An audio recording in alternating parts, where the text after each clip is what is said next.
Newer updates YouTube channel SSP scholarship ಅಪ್ಡೇಟ್ಗೆ ಸ್ವಾಗತ. ಅನೇಕ 2024-25ನೇ ಸಾಲಿನ ಒಂದು ಪೋಸ್ಟ್ ಗ್ರಾಜುಯೇಷನ್ CET ಏನಾದರೂ PG CET ಬರೆದಿದ್ರೆ MBA MCA MTech ವಿದ್ಯಾರ್ಥಿಗಳು ನಾವು ಸ್ಕಾಲರ್ಶಿಪ್ಸ್ಗಾದರೆ ಅಪ್ಲೈ ಆದರೆ ಮಾಡೋಕ್ಕಾಗ್ತಿಲ್ಲ.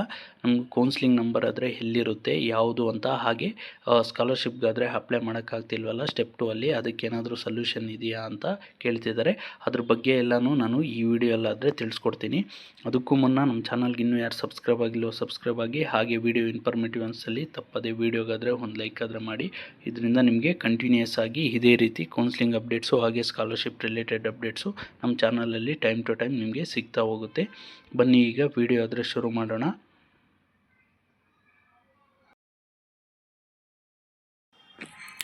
ಯಾರೆಲ್ಲ MBA ಒಂದು PG CET 2024 ಬರೆದಿದ್ರು ಅಂಥ ವಿದ್ಯಾರ್ಥಿಗಳು, ಈಗ ಅನೇಕ ವಿದ್ಯಾರ್ಥಿಗಳಾದರೆ ಸ್ಕಾಲರ್ಶಿಪ್ಗೆ ಅಪ್ಲೈ ಮಾಡೋಕ್ಕಾದರೆ ಆಗ್ತಿಲ್ಲ ಅಂತ ಹೇಳ್ತಿದ್ದಾರೆ. ನೋಡಿ, ಇದು ಒಂದು OBC ವಿದ್ಯಾರ್ಥಿಗಳದ್ದು ಅಪ್ಲಿಕೇಶನ್ ಆದರೆ ತೊಗೊಂಡಿದ್ದೀನಿ. ಆಲ್ಮೋಸ್ಟು ಇವ್ರಿಗೂ ಒಂದು ನಾನು ಫ್ರೀಕ್ವೆಂಟಾಗಿ ಚೆಕ್ ಮಾಡ್ತಾನೆ ಬಂದಿದ್ದೀನಿ. ಆದರೆ ಸೆಕೆಂಡ್ ಸ್ಟೆಪ್ಪಲ್ಲಾದರೆ ಕಾಲೇಜ್ ಡೀಟೇಲ್ಸ್ ಆದರೆ ಫೆಚ್ ಆದರೆ ಆಗ್ತಿಲ್ಲ. ಅದರಿಂದ ನೀವು ಕೂಡ ಒಂದು ಫಸ್ಟ್ ಸ್ಟೆಪ್ಪಲ್ಲಿ ನಿಮ್ಮ ಪರ್ಸ್ನಲ್ ಡೀಟೇಲ್ಸು ಹಾಗೆ ಇಲ್ಲಿ KYC ಅಂತ ಒಂದು ಸ್ಟೆಪ್ ಆದರೆ ಇದೆ, ಅದನ್ನಾದರೆ ಕಂಪ್ಲೀಟ್ ಆದರೆ ಮಾಡ್ಕೊಳ್ಳಿ. ಅದರಿಂದ ನಿಮಗೆ ನೆಕ್ಸ್ಟು ಪ್ರೊಸೆಸ್ಸು ಅದು ಇಮಿಡಿಯೇಟಾಗಿ ಗೆಟ್ ಡೇಟಾ ಬಂದಿದ್ದ ತಕ್ಷಣ ನೀವಾದರೆ ಅಪ್ಲೈ ಆದರೆ ಮಾಡ್ಕೋಬೋದು. ಇಲ್ಲಿ ಅನೇಕ ವಿದ್ಯಾರ್ಥಿಗಳು ಸರ್ ಕೌನ್ಸ್ಲಿಂಗ್ ನಂಬರ್ ಅಂದರೆ ಯಾವುದು ಅಂತ ಕೇಳ್ತಿದ್ದಾರೆ. ನೋಡಿ, ಕೌನ್ಸ್ಲಿಂಗ್ ನಂಬರ್ ಅಂದರೆ ನಿಮಗೆ ಒಂದು PG CETಯಲ್ಲಿ ಆಪ್ಷನ್ ಎಂಟ್ರಿಗೆಲ್ಲ ಏನಾದರೆ ಯೂಸ್ ಮಾಡಿದ್ದೀರಾ ಆ ನಂಬರು, ಅದೇ ನಂಬರ್ನ ನೀವು ಕೌನ್ಸ್ಲಿಂಗ್ ನಂಬರ್ ಅಂತ ಕನ್ಸಿಡರ್ ಮಾಡಿ ಈಗ ಸೆಕೆಂಡ್ ಸ್ಟೆಪ್ಪಲ್ಲಾದರೆ ಯೂಸ್ ಮಾಡಬೇಕಾಗುತ್ತೆ. ನೋಡಿ, ಇಲ್ಲಿ ಸೆಕೆಂಡ್ ಸ್ಟೆಪ್ಪಲ್ಲಿ are you studying in any university outside Karnataka ಅಂತ ಇದೆ, ಅಲ್ಲಿ ನೋ ಅಂತ ಕೊಡಿ. ಹಾಗೆ ಇದು ಯಾರಾದರೂ 11th 12th CBSE ICSE ಬೋರ್ಡಲ್ಲಿ ಈ ಬೋರ್ಡ್ಸಲ್ಲಿ ಯಾರಾದರೂ ಓದಿದರೆ ಎಸ್ ಅಂತ ಕೊಡಿ. ಆಲ್ಮೋಸ್ಟು ಕರ್ನಾಟಕ ಸ್ಟೇಟ್ ಬೋರ್ಡಲ್ಲಿ ಓದಿರೋದ್ರಿಂದ ನೋ ಅಂತ ಕೊಟ್ಟರೆ, ಹಾಗೆ ಫಸ್ಟ್ PUC ಸೆಕೆಂಡ್ PUCಯಲ್ಲಿ ಏನಾದರೂ ಓದ್ತಿದ್ದೀರಾ ಅಂತ ಕೇಳ್ತಿದೆ, ನೋ ಅಂತ ಕೊಡಿ. ಹಾಗೆ do you have any USN number ಅಂತ ಕೇಳ್ತಿದೆ. ನಿಮ್ಮ ಹತ್ರ ಈಗಾಗಲೇ ಒಂದು ರಿಜಿಸ್ಟರ್ ನಂಬರ್ ಬಂದಿದ್ದರೆ ನೀವು ಎಸ್ ಅಂತ ಕೊಡಿ. ಆಲ್ಮೋಸ್ಟು ಫಸ್ಟ್ ಇಯರಲ್ಲಿರೋ ವಿದ್ಯಾರ್ಥಿಗಳಿಗೆ ನೋ ಅಂತಲೇ ಕೊಡಬೇಕಾಗುತ್ತೆ. ನಿಮಗೆ ಯಾವುದೇ ರೀತಿ USNs ಆದರೆ ಈಗಾಗಲೇ ಬಂದಿರೋದ್ರಿಲ್ಲ, ಅದರಿಂದ. ಹಾಗೆ are you studying in the first year of any professional course ಅಂದರೆ ಎಸ್ ಅಂತ ಆದರೆ ಕೊಡಿ. ಇಲ್ಲಿ MBA ವಿದ್ಯಾರ್ಥಿಗಳೆಲ್ಲ ಪ್ರೊಫೆಷ್ನಲ್ ಕೋರ್ಸಸ್ಗೆ ಬರ್ತೀರಾ, ಅದರಿಂದ ಎಸ್ ಅಂತ ಕೊಟ್ಟು ಇಲ್ಲಿ ಮೋಡ್ ಆಫ್ ಅಡ್ಮಿಷನ್ ಹತ್ರ ಒಂದು admission through counselling by KEA or COMEDK or CAC ಅಂತ ಆದರೆ ಕೊಡಬೇಕಾಗುತ್ತೆ. ಇಲ್ಲಿ ಯಾರಾದರೂ ಮ್ಯಾನೇಜ್ಮೆಂಟ್ ಸೀಟಲ್ಲಿ ಬಂದಿದ್ದರೆ ಅಂಥ ವಿದ್ಯಾರ್ಥಿಗಳು ಇಲ್ಲಿ ಮ್ಯಾನೇಜ್ಮೆಂಟ್ ಸೀಟ್ ಅಂತ ಆದರೆ ಕೊಡಬೇಕಾಗುತ್ತೆ. ಇಲ್ಲಿ KEA ಆರ್ ನೀಟ್ ಅಂತ ಕೊಡಬೇಕಾಗುತ್ತೆ. PG CET ಬರ್ತಿರೋ ವಿದ್ಯಾರ್ಥಿಗಳು ಇಲ್ಲಿ ಕೌನ್ಸ್ಲಿಂಗ್ ವಿವರಗಳು PG ಅಂತ ಸೆಲೆಕ್ಟ್ ಮಾಡಿ. ಇಲ್ಲಿ ನಿಮಗೆ ಏನಾದರೂ ಒಂದು ಆಲ್ಫಾ ನ್ಯೂಮರಿಕ್ ನಂಬರು ಒಂದು 5 ಡಿಜಿಟ್ ಆದರೆ ಇದೆ, ಆಪ್ಷನ್ ಎಂಟ್ರಿಗೆ ಯೂಸ್ ಮಾಡಿರ್ತೀರ ಕೌನ್ಸ್ಲಿಂಗ್ ನಂಬರ್ ಅಂತ, ಅದನ್ನಾದರೆ ಮೆನ್ಷನ್ ಮಾಡಿ. ಹಾಗೆ PG CET ಎಕ್ಸಾಮಿನೇಷನ್ ಬರೆದಿರೋ ಇಯರು 2024. ಹಾಗೆ ನೀವು ಇಲ್ಲಿ PG degree MBA MCA MTech ಅಂತ ಯಾವುದಾದ್ರೂ ಇದೆ ಆಪ್ಷನ್ನು, ಅದನ್ನಾದರೆ ಸೆಲೆಕ್ಟ್ ಮಾಡಬೇಕಾಗುತ್ತೆ. ಇಲ್ಲಿ PG ಡಿಗ್ರಿ MBA ಅಂತ ಏನಾದರೂ ಇದೆ ಅಲ್ಲಿ ಕೊಟ್ಟು ಗೆಟ್ ಡೇಟಾ ಅಂತ ಕೊಟ್ಟಿದ ತಕ್ಷಣ ನಿಮ್ಮ ಕಾಲೇಜ್ ಡೀಟೇಲ್ಸ್ ಆದರೆ ಆಟೋಮೆಟಿಕ್ಕಾಗಿ ಫೆಚ್ ಆದರೆ ಆಗಬೇಕಾಗುತ್ತೆ. ಹಾಗೆ ನೀವು ಇಲ್ಲಿ upload counselling admission order copy ಏನಾದರೂ ಇದೆ ಅದನ್ನಾದರೆ ಒಂದು ಅಪ್ಲೋಡ್ ಆದರೆ ಮಾಡಬೇಕಾಗುತ್ತೆ. ಈ ಡೀಟೇಲ್ಸ್ ಆದರೆ ಈಗ ಫೆಚ್ ಆದರೆ ಆಗ್ತಿಲ್ಲ.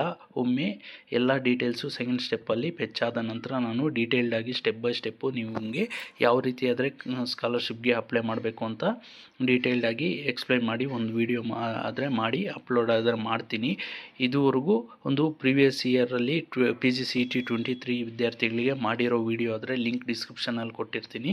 ಆ ವಿಡಿಯೋನಾದರೆ ಯಾರಿಗಾದರೂ SC ST ವಿದ್ಯಾರ್ಥಿಗಳಿಗೋ ಯಾರಿಗಾದರೂ ಯಾವುದಾದ್ರೂ ಯೂನಿವರ್ಸಿಟಿಯಲ್ಲಿ ಅಪ್ಡೇಟ್ ಆಗಿದ್ದರೆ ಡೀಟೇಲ್ಸು ನೀವಾದರೆ ಆ ವಿಡಿಯೋನ ಗಮನಿಸಿ ನೀವಾದರೆ ಸ್ಕಾಲರ್ಶಿಪ್ಗಾದರೆ ಅಪ್ಲೈ ಆದರೆ ಮಾಡ್ಕೋಬೋದು.